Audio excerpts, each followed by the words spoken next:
আসসালামু আলাইকুম, hi viewers, সবাই কেমন আছেন? আশা করি আলহামদুলিল্লাহ সবাই ভালো আছেন।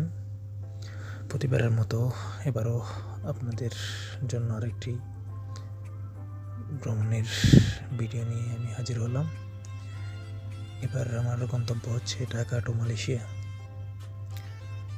আলহামদুলিল্লাহ আমার ইমিগ্রেশন কমপ্লিট হওয়ার পরে এখন আমরা বিমানে সিট আসন গ্রহণ করার জন্য সামনের দিকে যাচ্ছি। বিমান আমাদের ফ্লাইট ছাড়ার সময় ছিল 10টা বাজে। কিছু সমস্যার কারণে আমাদের ফ্লাইট ছাড়তে একটু লেট হচ্ছে আজকে। 10টার ফ্লাইট যেটা ওইটা আপনার 10টা 35-এ ছাড়তেছে। দেখা যাক, এখন আমাদেরকে বিমানে দিকে নিয়ে যাচ্ছে। ইমিগ্রেশন অফিসার আমার কাছ থেকে তেমন কিছু জিজ্ঞেস করে নেই। জাস্ট আমি যেহেতু দুবাইয়ে থাকি, আমার দুবাইয়ের রেসিডেন্ট কার্ড সেটা দেখতে চেয়েছেন ওরা। এটা আমি দেখানোর পর আমি কয়দিন থাকবো, কী আছে বিষয় সেটা জিজ্ঞেস করলো। জিজ্ঞেস করার পর আমাকে ইজিলি বোর্ডিং পাস দিয়ে দিছে।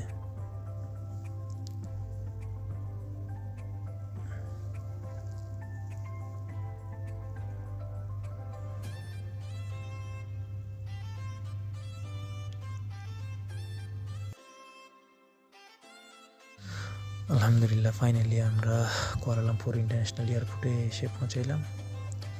এখন সময় 4টা 35 মালয়েশিয়ান টাইম। দেখা যাক, সামনের দিকে যাচ্ছি, ইমিগ্রেশনের দিকে কী হয়। একটা কথা আপনাদেরকে বলে রাখি, যারা মালয়েশিয়ায় আসবেন প্রথমবার তারা অবশ্যই ইমিগ্রেশন কার্ডের একটা ফর্ম ফিল আপ আছে, ওইটা আপনারা অনলাইনে ফিল আপ করবেন 72 ঘন্টার আগে, নাইলে আপনাদেরকে ইমিগ্রেশনে অনেক ঝামেলা পোহাইতে হবে। দেখা যাক কি হয়। আসলে মালয়েশিয়ান ইমিগ্রেশনটা তো অনেক হার্ড। ফাইনালি আলহামদুলিল্লাহ মালয়েশিয়ান ইমিগ্রেশন কমপ্লিট করলাম।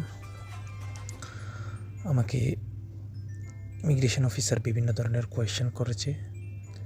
কয়দিন থাকবে, কেন আসছেন এখানে, আপনার কাছে কয় টাকা আছে, এতগুলা দেশ থাকতে আপনি কেন আসছেন, বিভিন্ন ধরনের কোয়েশ্চেন করে। এরকম যারা প্রথমবার মালয়েশিয়ান ভিজিট করবেন তারা এইগুলা প্রিপারেশন নিয়ে যাবেন। যাক, আলহামদুলিল্লাহ ফাইনালি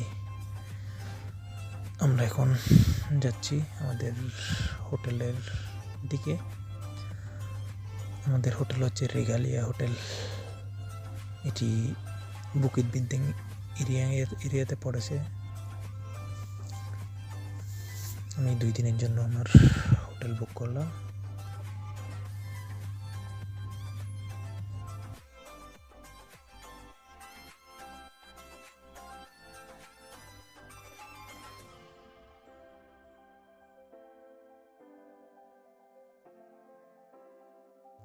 আমি এখন আমার হোটেলের খুব কাছে চলে আসছি।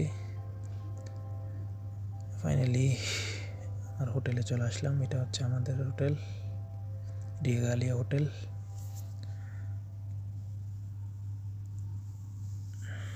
আমি এখন ওয়েট করতেছি আমি যেখানে হোটেল বুকিং দিলাম ওনার জন্য।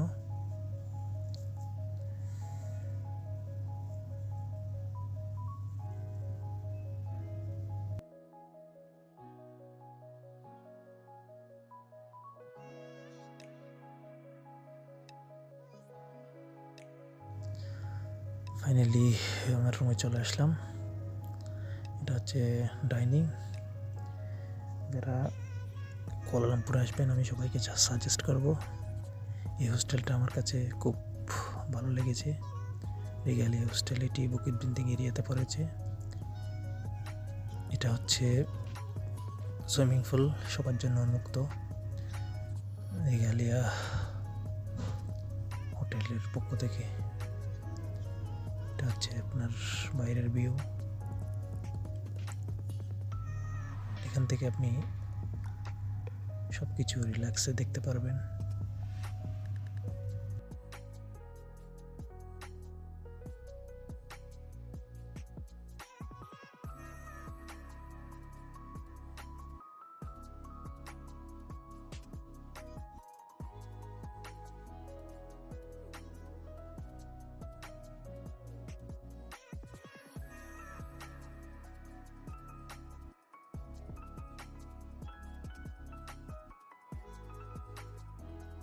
একটু রেস্ট করার পর এখন আমি বের হয়ে পড়লাম পেন্টনিস টুইন টাওয়ার এবং কেএলসিসি টাওয়ার দেখব। আমার সাথে আছে আমার ফ্রেন্ড।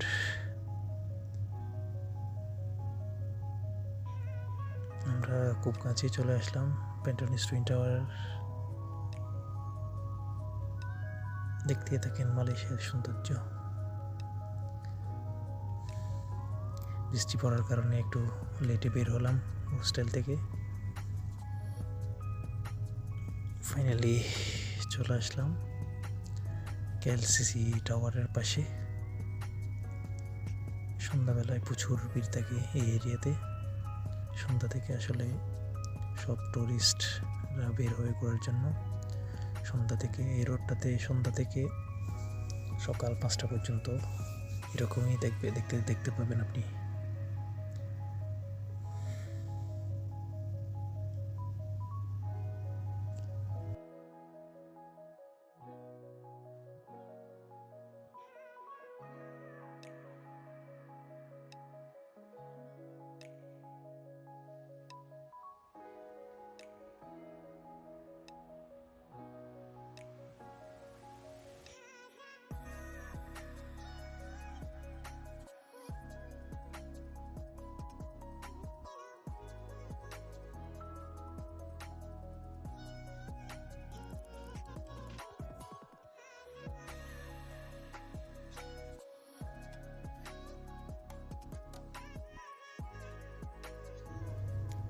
এটা হচ্ছে কেএলসি টাওয়ারের ভিতরের দৃশ্য। এখন আমরা সামনের দিকে যাচ্ছি।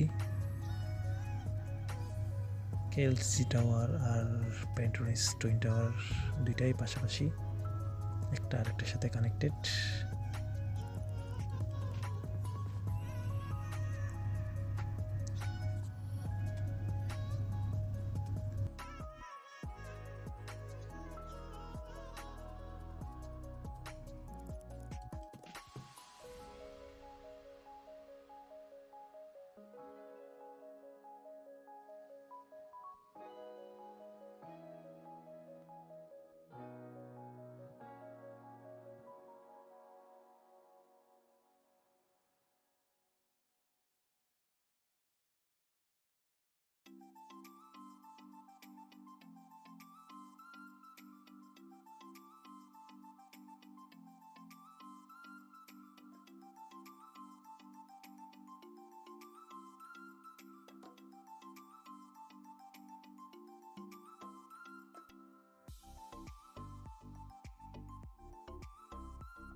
আমরা এখন কেএলসিসি টাওয়ার থেকে পেন্টনিস টুইন টাওয়ার দেখার জন্য হেঁটে হেঁটে সামনের দিকে যাচ্ছি। এটা হচ্ছে ফুটওভার ব্রিজ। এটা নাকি সবচেয়ে দীর্ঘতম ফুটওভার ব্রিজ।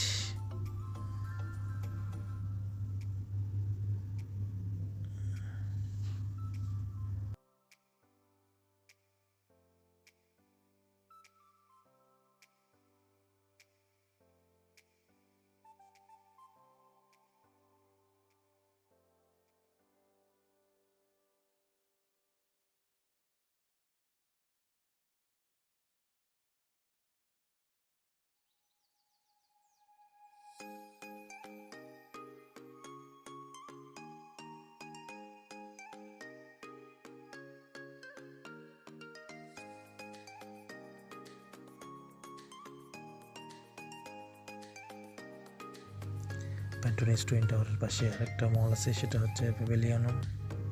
এটাও খুব সুন্দর। আমাদের বাংলাদেশিরা সচরাচর আসলে এখান থেকে শপিং করে। আসলে এই মলগুলো একটা থেকে একটা দেখার মতো।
ফাইনালি আমরা চলে আসলাম প্যান্টোনিস টুইন টাওয়ার।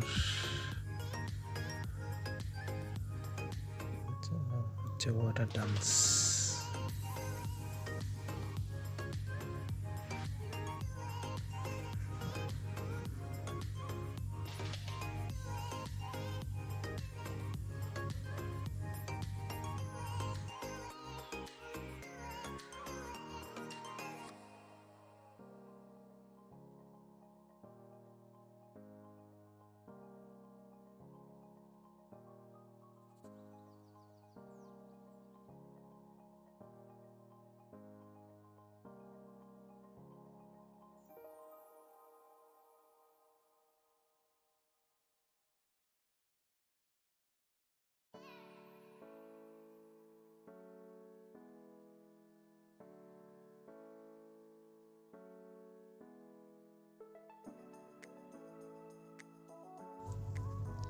এটা হচ্ছে সেই প্যান্টোনিস টুইন টাওয়ার। যারা মালয়েশিয়া আসে কুয়ালালামপুরে, এটা সবাই একবার হলেও দেখে যায় এই জায়গা থেকে।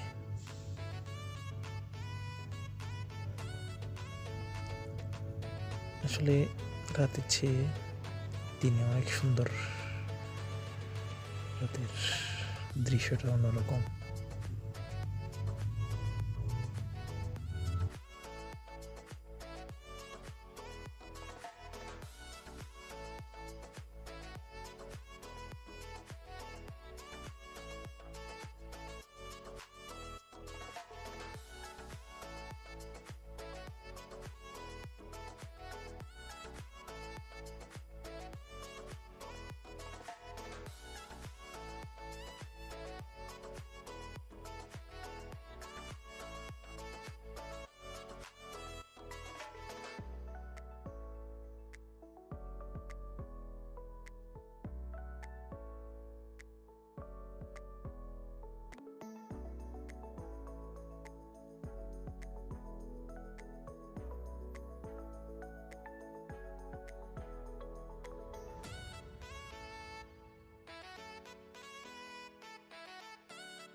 এখন আমরা ঘোরাফেরা করার পর খিদে লেগে গেছে আমাদের, যার কারণে আমরা এখন ডিনার করার জন্য বুকেট বিন্দিং এরিয়ার দিকে যাচ্ছি।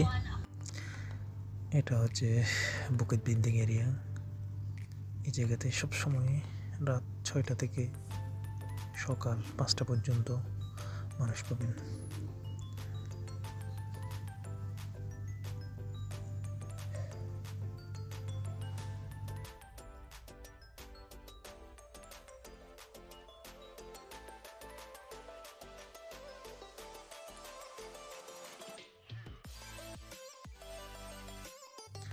আমরা রাতের খাবার খাওয়ার জন্য একটা বাঙালি হোটেলে আসলাম।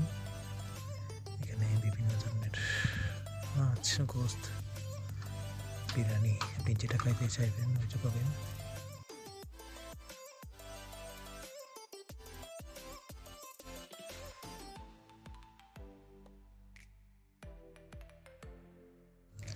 রাতের খাবার সেরে আমরা একটু পর রওনা দিব আমাদের হোটেলের উদ্দেশ্যে।